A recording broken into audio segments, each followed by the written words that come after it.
Bienvenidos sean todos ustedes al canal Estructuratec 21, nuestro canal dedicado al aprendizaje de la ingeniería estructural. El día de hoy vamos a tocar un tema interesante que gira en torno al cálculo de resistencia de elementos rectangulares de concreto reforzado, simplemente reforzados, y vamos a resolver un caso donde existe una demanda, se nos da una sección transversal ya diseñada y se nos solicita que calculemos la resistencia y determinemos si la capacidad de inflexión es suficiente para las cargas actuantes en una viga isostática. Vamos a resolverlo a través del método iterativo antes de pasar al desarrollo de las ecuaciones de la normativa, y para ello vamos a tratar el siguiente caso. Un constructor desea conocer si la resistencia o la capacidad de flexión del elemento mostrado es adecuada para resistir el conjunto de acciones últimas que se están mostrando en la figura. Vemos que la distribución de carga es trapecial, empieza en 2 toneladas en 0 metros y termina en 5 toneladas por metro en 8.5. El estructurista contratado proporcionó unas especificaciones para la sección transversal de la viga, la pueden ver ahí. Tiene 55 centímetros de peralte efectivo, una base de 35, 3 varillas del número 6 en el lecho inferior, es una viga simplemente reforzada, y tiene un concreto, está constituida por un concreto con resistencia a la compresión de proyecto de 250 kilos sobre centímetro cuadrado y un esfuerzo de fluencia del acero de 4200. Nos preguntan, la pregunta básica del problema es si su diseño es adecuado. Entonces ya hay una propuesta de sección transversal y la pregunta es si es capaz de resistir las fuerzas o las cargas últimas que se muestran en el sistema. Vamos a comenzar el análisis. Lo primero que debemos de hacer es primero determinar las demandas en términos de momento flexionante interno, y para ello vamos a realizar o a desarrollar el análisis estructural del elemento. Es una viga isostática con cargas verticales o cargas gravitacionales con una distribución trapecial, y el objetivo en esta primera parte es determinar el efecto máximo, hablando del momento flexionante, puesto que estamos hablando de resistencia en flexión. Para ello vamos a aplicar la primera ecuación de equilibrio estático, la sumatoria de momentos, y la vamos a orientar hacia el punto A del elemento. Vemos que es el primer apoyo, vamos a igualar a 0 y vamos a plantear la ecuación que a priori sabíamos que tenía 3 elementos. Estamos dividiendo, si ven bien, la carga trapecial en 2 cargas equivalentes, una carga rectangular y una carga triangular. Por ello que el primer elemento tenga una carga uniforme de 2 toneladas por toda la longitud por el brazo de palanca. El brazo de palanca pues es la mitad del claro, puesto que la resultante de la carga uniforme equivalente se encuentra precisamente en el centro del claro de la viga, y por eso utilizamos una distancia de el claro entre 2, que es 4.25. El otro elemento, que es el segundo elemento, noten que es el diferencial, que es la altura de ese triángulo equivalente, 3 toneladas sobre metro, que va a multiplicar a la longitud total, que en este caso es el claro, entre 2. De esa manera obtenemos el área de ese triángulo, que viene a ser la resultante, y multiplicamos por 2 tercios de 8.5 metros. ¿Por qué 2 tercios? Porque precisamente es la posición del centroide de esa carga triangular, y es donde justamente se ubica la fuerza equivalente o la fuerza resultante. El último elemento pues es la reacción, la fuerza reactiva en B, por el brazo de palanca de todo el claro, recordando que estamos calculando momentos respecto al punto A. De aquí, de esta ecuación muy simple, despejamos la reacción en B, que es de 17 toneladas, nos da positiva, y eso quiere decir que la fuerza va hacia arriba. Una vez que descubrimos la reacción en el apoyo B, aplicamos la segunda ecuación de equilibrio estático, es sumatoria de fuerzas verticales igual a 0. De ahí vemos que hay una reacción A que va hacia arriba, es positiva, y hay dos resultantes, menos 17 toneladas y menos 12,75, correspondientes a la carga uniforme, que es la carga rectangular, y la carga triangular respectivamente. Más sumamos la fuerza reactiva en B que acabamos de descubrir y que tiene una magnitud de 17 toneladas, y así es que llegamos a la reacción en el punto A o en el apoyo A, que es de 12.75 toneladas en dirección positiva, es decir, hacia arriba. Esas son las dos reacciones, 17 de un lado y 12,75 del otro. Muy bien. Una vez que obtuvimos las reacciones, lo que sigue es obtener la ecuación que describe la distribución de momentos flexionantes a lo largo de todo el claro. Y digo la ecuación porque es una ecuación única, solo identificamos un tramo que va de 0 hasta 8.5 metros, recordando que la aparición de una fuerza externa puntual o de una reacción intermedia marca, digamos, la pauta para la definición de un tramo. Recordar que también en algún cambio de sección o en algún cambio de distribución también se pueden definir tramos distinguidos. En este caso, el tramo es único y va desde 0 hasta 8.5 metros. De aquí que desarrollemos la expresión o la ecuación que modela la distribución de momento flexionante, empezando con la reacción en A, que es 12.75 por el brazo de palanca, que es X. Vemos ahí en el diagrama de fuerzas o de cuerpo libre, vemos que se corta una distancia X y lo que estamos calculando es el momento flexionante interno en esa zona donde estamos cortando. De ahí que aparezcan los siguientes dos elementos, que es 2 toneladas sobre metro por X sobre 2, esta es la carga uniforme, menos el efecto de la carga triangular. Acuérdense que para el cálculo de la carga triangular necesitamos estimar la pendiente, que sería 3X sobre 8.5, esa es el valor o la cota de la altura del triángulo a una distancia X, por la base, que es X, entre 2. Eso nos da la resultante, y la resultante recuerden que se ubica a 1/3 de X. ¿Por qué 1/3 y ahora no 2/3? Porque el corte lo estamos haciendo del lado derecho, es decir, pegado a la altura del triángulo. El centroide se ubica a 1/3 de X. Muy bien, esa es la ecuación de momento. Simplificamos esa primera ecuación y obtuvimos finalmente la ecuación de momento ya reducida. 12,75 por X menos X cuadrada menos X cúbica sobre 17.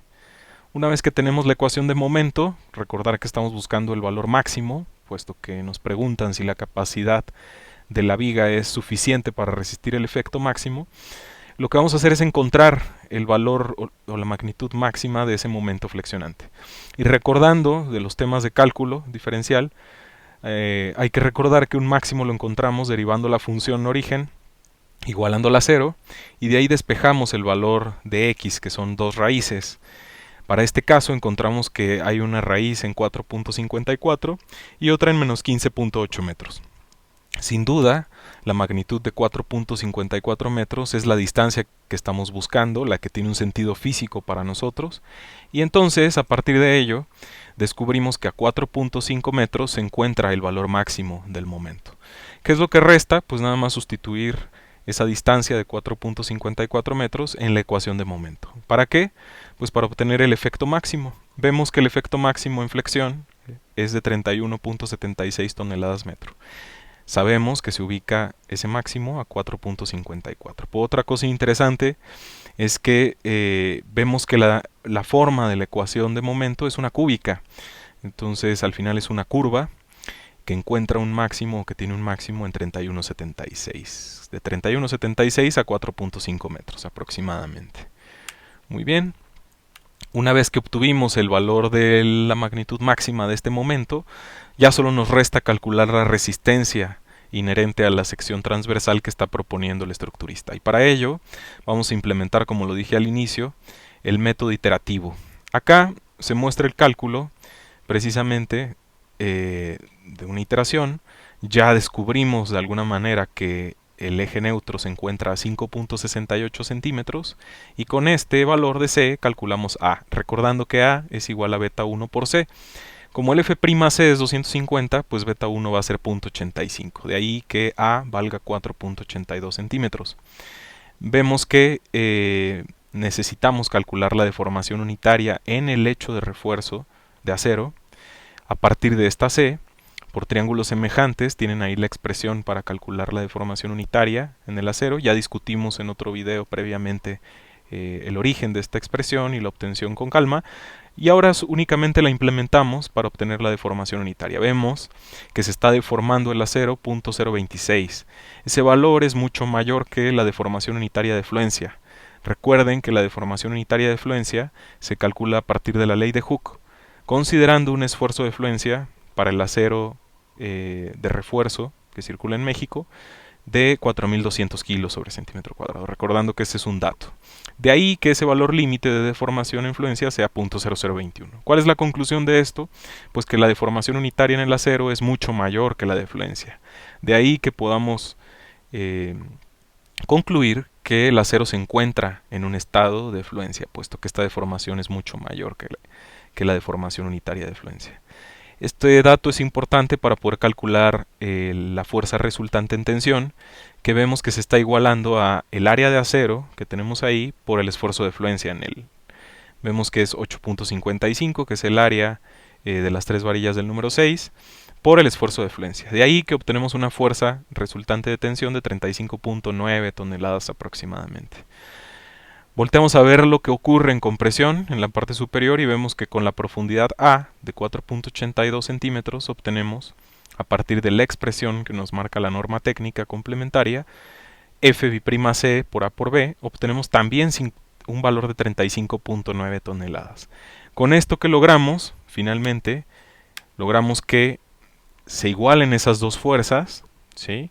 T y C subíndice C son iguales, la resultante de compresión y la de tensión, y alcanzan valores de 35.9.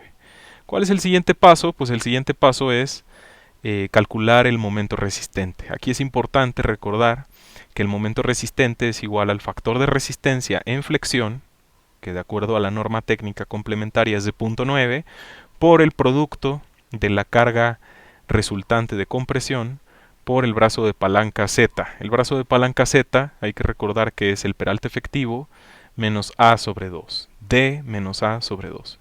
Sustituimos esos valores y vemos que el momento resistente es alrededor de 1.699.000 kilogramos por centímetro.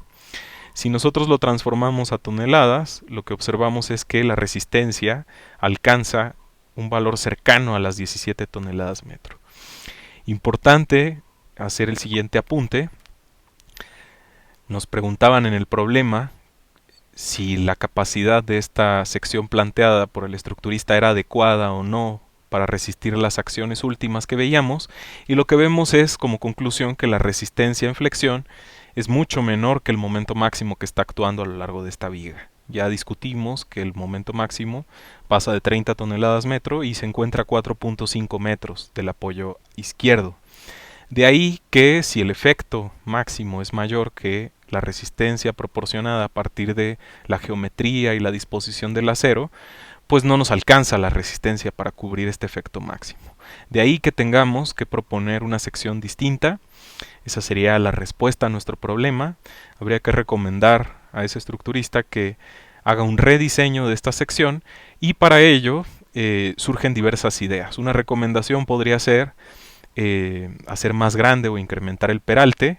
Eso no siempre es sencillo en los proyectos arquitectónicos, puesto que ya hay de alguna manera una idea inicial de cómo terminará siendo la arquitectura del sitio, pero tenemos otras alternativas. Una de ellas es precisamente incrementar la cantidad de acero en el lecho inferior para así incrementar la resistencia o la capacidad a la flexión. Esa es una posibilidad. La otra posibilidad es incrementar las propiedades mecánicas del concreto, usar un concreto de mayor resistencia, o, como ya lo dije, negociar un incremento en el peralte. ¿Por qué no conviene incrementar la base? Porque si observan, la variable, efectivamente, si nosotros hacemos más grande la base de la viga, pues sube la resistencia. Sin embargo, no sube en la misma medida en la que se impacta si nosotros subimos peralte o incrementamos cantidades de acero. Es importante tomar en cuenta lo anterior para tomar decisiones en la siguiente propuesta de diseño y poder alcanzar esa resistencia que requerimos máxima y que está asociada finalmente al efecto actuante de flexión que comentamos hace un momento. Eso es todo en el video. Espero que les haya sido de utilidad para comprender y reforzar las temáticas en torno a la resistencia a flexión de elementos simplemente reforzados. Muchísimas gracias y los espero en la siguiente entrega.